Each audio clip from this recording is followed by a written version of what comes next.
Hey, what's up? It's Sameer. So today I'm going to share with you a really simple strategy that I figured out, or a real simple approach to figuring out which prospects you should allow to become clients and allow to come into your world.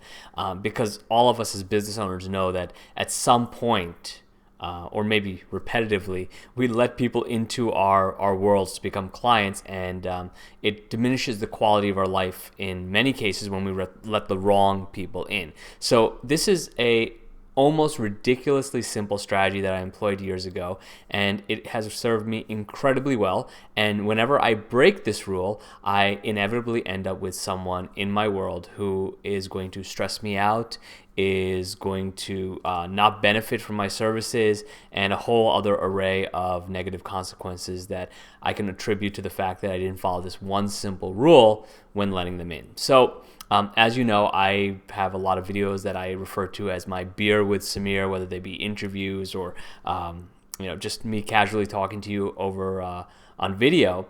But there's more to the fact that Beer with Sameer just rhymes. So and that I actually like beer. It's also the criteria that I have for letting people into my world. So the way that I look at this is, if I'm talking to someone and they are going to become a client, they're maybe going to become a friend, an acquaintance, a business partner, colleague, whatever it may be, I always ask myself one very simple question. I say, well, can I imagine myself going out and enjoying a beer with this individual?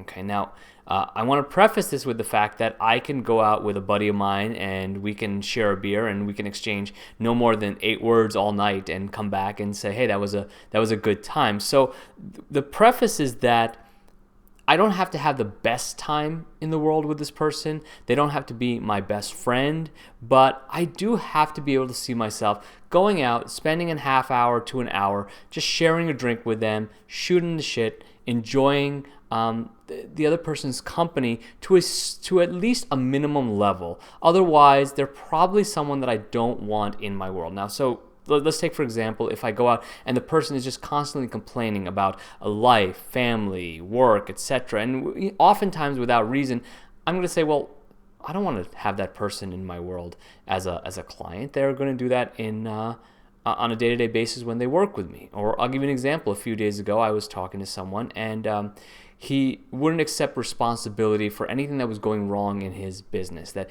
it was always the fault of his partners, of his colleagues, of his employees, and he was berating them within the first conversation that we had together.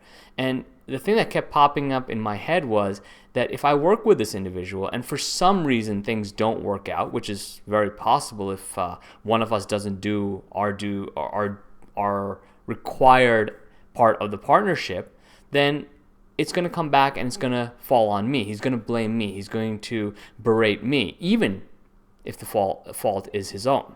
So my thought was, well, I don't want to pull someone like this into my world.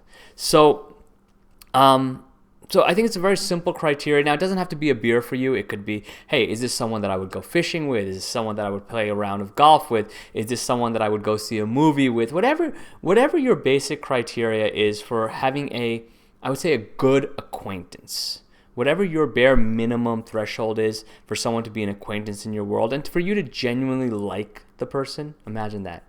Actually liking the people that you work with. Crazy concept. If you can see yourself doing that, whatever your minimum criteria, apply it in business as well. Definitely apply it in your personal life, but apply it in business, because what you'll find is that although some people may not come into your world, you'll be glad in the long run that they didn't. Because if it's like pulling teeth to bring someone in your world to begin with, they're probably not meant to be there, and you're probably not meant to work with them. So you can take my Beer with Sameer criteria and apply it to your business as well, or you could apply whatever works for you as far as your minimum criteria for an acquaintance. So apply that in business, and I promise you it will make it so much easier, it will make business so much more stress-free as you go through this, as you let the right people in. And by the way, even better when you bring someone in that you can actually enjoy a beer with. Like, you know that you'll go out with them and you'd have a really good time. And some people shy away from that. They say, well, I'm not supposed to be friends with my clients. And I agree, there's a certain line that you kind of don't cross between friend and client. But there's also this element that what if we could have that same relationship with our clients that we do with our good friends? Wouldn't life be just so much more enjoyable? Wouldn't business be so much more enjoyable? So please approach it with that strategy. Thanks for checking out this video. Until next time, keep life simple and always remember to play.